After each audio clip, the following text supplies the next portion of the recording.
Hello everyone, this is Urvashi. Now we will do pedagogy of economics. Our topic is essay type questions. तो ये जो है types हैं test के. आपका एक टॉपिक है टेस्ट, आपका मतलब टाइप्स ऑफ टेस्ट आप लोगों का एक टॉपिक है, आपकी बुक्स में मेंशन है, तो उसमें आप लोग देख सकते हैं. तो उसमें जो फर्स्ट टाइप है टाइप ऑफ टेस्ट में वो है essay टाइप क्वेश्चंस. तो what are essay type questions? ऐसे टाइप क्वेश्चंस होते हैं जो आपको एक्सप्लेन और ब्रीफ कह सकते हैं, हम लोग कर रहे हैं ब्रीफली एक्सप्लेन कह सकते हैं कि करने होते हैं उनके पॉइंट टू पॉइंट्स. जैसे आपने सबसे पहले आपको आ गया what is organising, its features, characteristics जो भी थे फीचर्स और करेक्टरिस्टिक्स, उसकी इम्पोर्टेंस क्या है, उसकी प्रोसेस क्या है डायरेक्टिंग की, और उसके बाद उसके एडवांटेजेस डिसएडवांटेजेस. उसके लास्ट में आपने कंक्लूजन भी देना होता है जो आपके ऐसे टाइप क्वेश्चंस होते हैं. तो ऐसे टाइप क्वेश्चंस क्या होते हैं? Which are required to the answer in ऐसे टाइप इन ऐसे फॉर्म. एक ऐसे की फॉर्म में आपको आंसर देना होता है उसका ब्रीफली.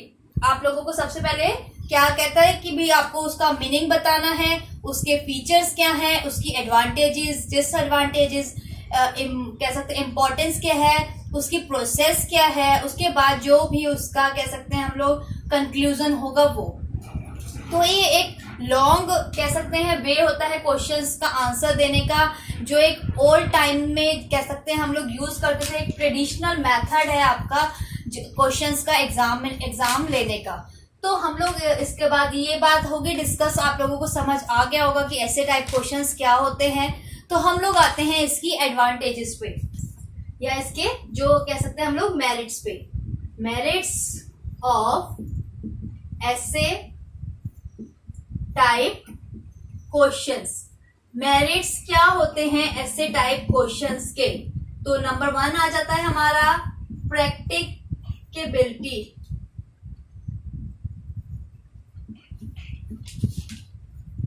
तो इसमें बेसिकली हमारा क्या आ जाता है practicability. Questions are formed easily. एक इजली फॉर्म में क्वेश्चंस जो होते हैं आस्क किए जाते हैं, पूछे जाते हैं. It is easy to arrange the easily question during the conducting exam. आपको कह सकते हैं कि जैसे ऐसे टाइप क्वेश्चंस होते हैं, ठीक है, आपको दे दिए जाते हैं कि 6 क्वेश्चंस हैं, 6 क्वेश्चंस हैं, 15 मार्क्स ईच. 15 मार्क्स का एक क्वेश्चन है, 6 में से आपने 4 क्वेश्चंस अटेम्प्ट करने हैं खाली. ठीक है, 4 अटेम्प्ट करें, 6 आउट ऑफ 6 में से जो भी आपको इजी लगते हैं, जो आपको अच्छे से आते हैं, वो आपको शो कर देना, मतलब आपने लिखने हैं. ठीक है, तो ये एक पार्ट हो गया हम लोगों का कि क्वेश्चंस कैसे आ जाता है. प्रैक्टिकेबिलिटी का आपका मतलब हो गया ये कि आपके एग्जाम्स में आपको अभी भी आप देखते होंगे कि आपको 6 या 7 क्वेश्चंस दे दिए जाते हैं, और उनमें से आपने आउट ऑफ 3 या 4 आपको कंपल्सरी होते हैं, करने ही करने हैं. ठीक है, तो ये हो गया हमारे प्रैक्टिकेबिलिटी का पॉइंट. नेक्स्ट है development of good study habit. Development of good study habit. एक गुड कह सकते हैं स्टडी की हैबिट बनती है, डेवलप होती है. एक अच्छे पढ़ने की हैबिट हमारी डेवलप होती रहती है. स्टूडेंट्स क्या है कि लिखना है, आपका एग्जाम्स है, आपको एग्जाम है, आपको पता चला कि आपका टीचर ने टेस्ट लेना है. ठीक है, तो आपको लॉन्ग क्वेश्चन आंसर उसमें आपने कितना पढ़ना है, तो आप एक स्टडी की हैबिट बना लेते हो कि डेली आपने ये पॉइंट्स, आपके 4 पॉइंट्स डेली आपने इस टॉपिक के पढ़ने हैं, तो ही ये लॉन्ग ऐसे टाइप क्वेश्चंस के अकॉर्डिंग हम इसका आंसर दे सकेंगे. तो एक स्टडी हैबिट जो होती है, एक अच्छी स्टडी हैबिट डेवलप होती है. नेक्स्ट आ जाता है test of mental abilities. Test of mental abilities. जो मेंटल एबिलिटीज होती हैं स्टूडेंट की, वो टेस्ट हो जाती हैं इसमें. स्टूडेंट मेंटली कितना प्रेजेंट रहता है क्लास में, ठीक है, क्या क्या चीजें जो टीचर ने पढ़ाई ड्यूरिंग दैट लेक्चर, कितनी चीजें उसने सुनी है, कितनी समझी है, वो सारी की सारी, वो जितनी नॉलेज गेन करता है उस टाइम पे, वो सभी वो उसमें आपका जब ऐसे टाइप क्वेश्चंस का उसका टेस्ट होता है तो वो उसमें डालता है. उसकी जितनी मेंटेलिटी कह सकते हैं, मेंटल लेवल कितना है उसका, कितना उसका प्रेजेंस ऑफ माइंड था क्लास में या ड्यूरिंग जब उसने पढ़ा, तो उसे कितना समझ आया. तो जो जो उसने समझ आया उसके अकॉर्डिंग उसने एग्जाम्पल्स के थ्रू या कैसे भी अपना टेस्ट में अटेम्प्ट करा। नेक्स्ट आ जाता है हमारा पॉइंट है test application of knowledge in different sphere. Test application of knowledge in different spheres. इसमें आ जाता है हमारा कि कैसे उसने डिफरेंट स्फीयर्स के अकॉर्डिंग अपनी नॉलेज को कैसे टेस्ट किया है, कितने उसका मतलब कि टीचर्स ने आपको इनोवेटिव आइडियाज से अपने बहुत सारे एग्जाम्पल से समझाया आपको टॉपिक को। आपका कि जैसे स्टूडेंट को समझ आए, उसकी अंडरस्टैंडिंग बनी रहे रिगार्डिंग द टॉपिक, तो स्टूडेंट ने कैसे उसके फैक्ट्स फिगर को अपनाया, उसको डिफरेंट तरीके से करने का ट्राई किया। ठीक है, उसमें आपने कितनी उसमें नॉलेज कह सकते हैं गेन करी, अपना खुद एक टेस्ट लिया घर में या किसी को दिया, उसके बाद उसने अपना अपने जब भी उसका एग्जाम हुआ या टेस्ट हुआ तो उसने वो अपनी जितनी भी एबिलिटी जितनी थी डिफरेंट एग्जाम्पल से फिर से अपनी सारी नॉलेज उसमें टेस्ट में दी। तो ये हो गया हमारा fourth point. Next point is definite improvement in language and style. Fifth one is definite improvement in language and style।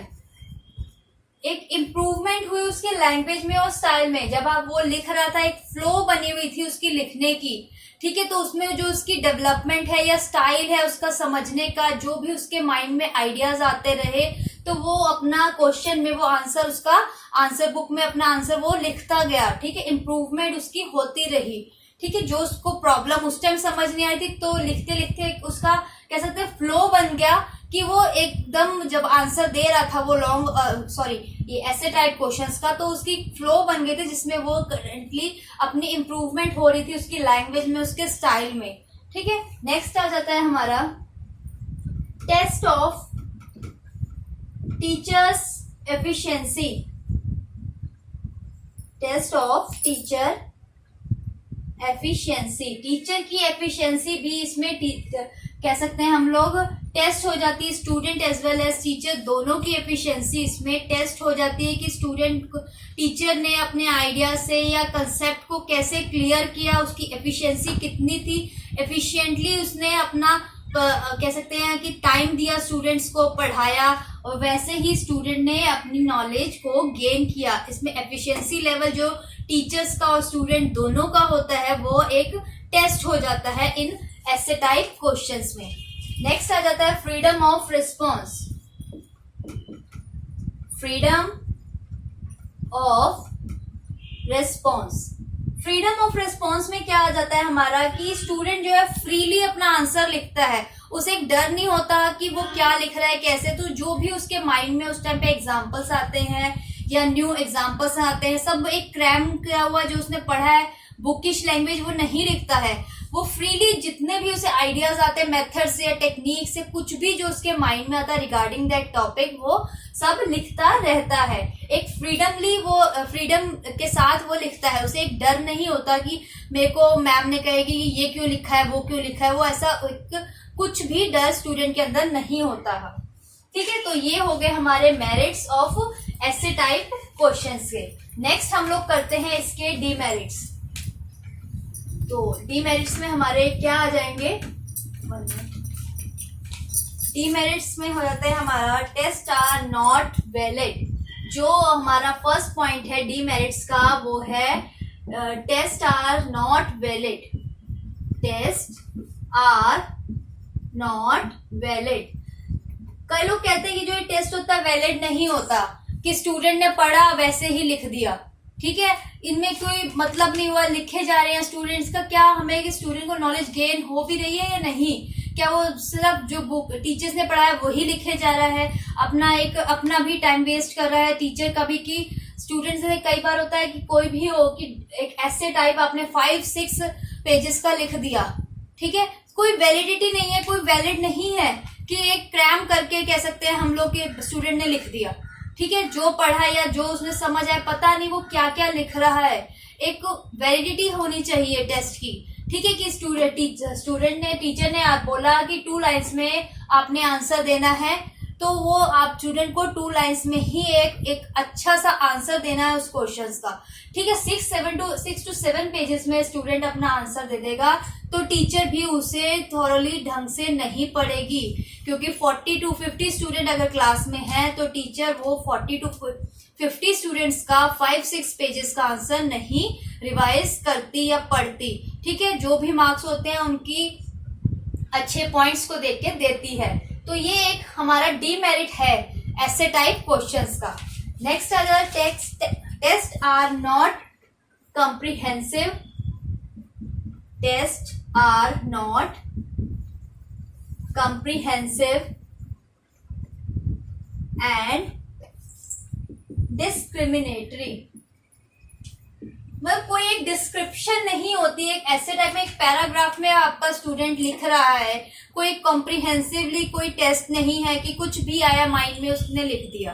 ठीक है, तो एक डिस्क्रिप्शन जो होती है, एक अच्छी डिस्क्रिप्शन होती है जो हाईलाइट्स करे पॉइंट्स को, तो वो एक नहीं होती इन ऐसे टाइप क्वेश्चन में। नेक्स्ट आ जाता है हमारा test are not reliable, test are not reliable. तो जैसे ही हमने पहले भी देखा, कह सकते हैं हम लोग, या आप लोगों को भी पता होगा, कोई रिलायबिलिटी नहीं रह रही है। कोई भी आ रहा है, कुछ भी लिखे जा रहा है, कोई स्टूडेंट एक पॉइंट उसे पता चल गया। आप लोग भी कोई स्टूडेंट होते होंगे, कई बार ऐसे करते हो कि आपको एक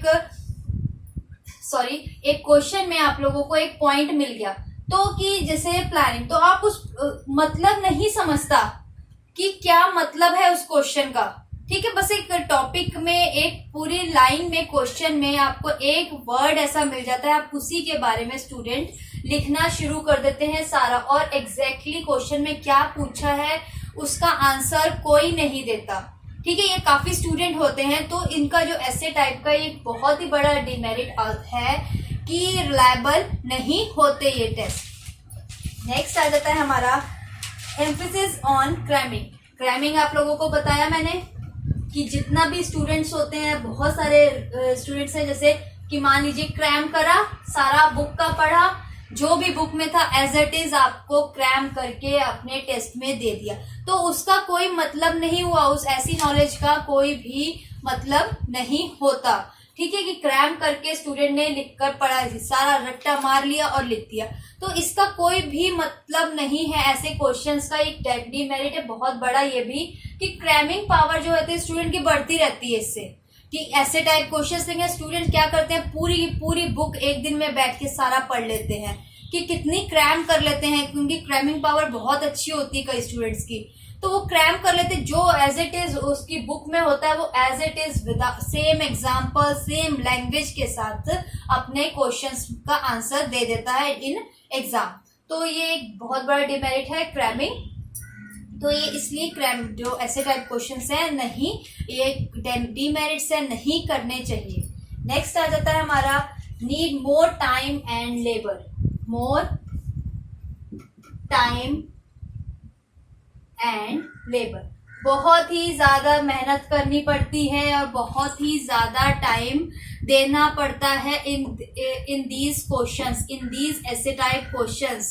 ठीक है, आपको 6 to 7 to 8 पेजेस में आपको कहते हैं कि हम लोग आंसर देना है, तो उसमें कितना टाइम लगता है। कई स्टूडेंट्स होते हैं उनकी स्पीड जो होती है कम होती है, राइटिंग स्पीड कम होती है, तो उन्हें कभी कभी हाफ एन आवर से ज्यादा टाइम लग जाता है 6 to 7 पेजेस में आंसर देने में, तो उससे उनको बहुत ही मेहनत करनी होती है और बहुत ही ज्यादा उसका टाइम वेस्ट होता है। नेक्स्ट आ जाता है हमारा गेसिंग। तो इसमें क्या होता है, स्टूडेंट को एक वर्ड मिल गया, मान लीजिए जैसे आपको मैंने पहले भी एग्जांपल दी, उसी के बेस पे गेस कर करके स्टूडेंट लिखे जा रहा है, चाहे उसे क्वेश्चन का मतलब समझ नहीं आया है, बट वो अपनी गेसिंग पावर इतनी कर लेता है कि इतना गेस करके आंसर देता है, कुछ भी उसमें लिखता रहता है, तो उसका कोई मतलब नहीं होता है। ठीक है, तो गेसिंग पावर जो होती है बहुत ही स्ट्रांग हो जाती है ऐसे स्टूडेंट्स की, कि पता नहीं कुछ भी आप क्वेश्चन में क्या पूछा है और आप आंसर किस चीज का कर रहे हो, उसका कोई मतलब ही नहीं है। ठीक है, तो ये हो गया हमारा डिमेरिट्स। अब हमारा इसका नेक्स्ट आ जाता है, language of questions are not definite. Language of questions are not definite. जो क्वेश्चंस की लैंग्वेज होती है वो डेफिनाइट नहीं होती, प्रॉपर नहीं होती है, नॉट। ठीक है, स्टूडेंट्स लिख रहे हैं, आप ऐसे टाइप क्वेश्चंस आप लोगों ने भी लिखे हैं, लैंग्वेज का फ्लो ही अलग हो जाता है, कोई समझ कोई मतलब ही नहीं होता कि कुछ लाइंस बीच में, पैराग्राफ कह सकते हैं, बीच में लाइंस ऐसी होती है जिनका कोई मीनिंग ही नहीं है रिलेटिंग टू क्वेश्चन। क्वेश्चन में क्या पूछा है और स्टूडेंट बीच में क्या आंसर करे जा रहे हैं, कुछ नहीं पता। ठीक है, सिर्फ शीट्स भरने के लिए उन्होंने अपनी बीच में कोई भी टॉपिक शुरू कर दिया, कुछ भी कर दिया। ठीक है, एक प्रॉपर डेफिनाइट लैंग्वेज नहीं होती क्वेश्चंस की। नेक्स्ट है हमारा, create an atmosphere of tension. Atmosphere of tension, एक टेंशन का एटमॉस्फेयर स्टूडेंट्स में क्रिएट कर देते हैं ये क्वेश्चंस, कि स्टूडेंट्स को रहता है कि भाई कह सकते हैं हम लोग कि 6 to 7 पेजेस में लिखना है हमने आंसर, हम क्या लिखेंगे, हमें ये टॉपिक क्लियर नहीं है, कुछ इजी में हमें थोड़ा समझ आ गया, कुछ नहीं आया, तो हम एक टेंशन माइंड में स्टूडेंट्स की क्रिएट हो जाती है कि हमारा एग्जाम अगर 3 आवर्स का एग्जाम है, हमने 5 क्वेश्चंस अटेम्प्ट करने हैं, 6 to 7 पेजेस में लिखने हैं, कैसे हम टाइम मैनेज करेंगे, तो एक ये स्ट्रेस हो जाता है स्टूडेंट के ऊपर, टेंशन हो जाती है। ठीक है, तो ये हो गया। नेक्स्ट आ गया हमारा, ignore past record of students. Ignore past records of student. Student का जो भी पास्ट रिकॉर्ड्स होता है उसे इग्नोर कर देते हैं ये क्वेश्चंस। कि मान लीजिए आपका ऐसे टाइप क्वेश्चंस का टेस्ट हुआ, कुछ स्टूडेंट ने अच्छे एग्जांपल्स देके, पॉइंट्स देके, डायग्राम हाईलाइट कर करके अच्छे मार्क्स गेन कर दिए, बट कुछ स्टूडेंट ने पैराग्राफ की फॉर्म में लिखे जा रहे हैं, तो उन्हें एक अच्छा बट उनकी जो कह सकते पास्ट का रिकॉर्ड था ड्यूरिंग स्टडी वो एक अच्छा था, बहुत अच्छा स्टूडेंट था, बट ड्यूरिंग इन ऐसे टाइप क्वेश्चंस उसने ये गलती कर दी कि उसे एक क्वेश्चंस का आंसर देने का एक अच्छे से कह सकते हैं ढंग नहीं आया, ये समझ नहीं आया, तो उसने एक पैराग्राफ की फॉर्म में लिखे जा रहा है, तो उसमें उसका जो पास्ट रिकॉर्ड होता है उसे वो कंसीडर नहीं करते टीचर्स। जो इतना उसने आंसर दिया है उसी के बेसिस पे उसका रिजल्ट डिक्लेयर कर देते हैं। ठीक है, तो ये हो गए हमारे मेरिट्स एंड डीमेरिट्स ऑफ ऐसे टाइप क्वेश्चंस। ठीक है, तो ये क्या है, टाइप्स ऑफ टेस्ट का फर्स्ट पार्ट है, ऐसे टाइप क्वेश्चंस। नेक्स्ट पार्ट जो होगा मैं इसका अब नेक्स्ट वीडियो में अपलोड कर दूंगी। ठीक है, तो इसमें आपको अगर कोई डाउट हो, कोई क्वेरी हो तो आप लोग मुझे मैसेज कर दीजिएगा। ठीक है, थैंक यू एवरीवन।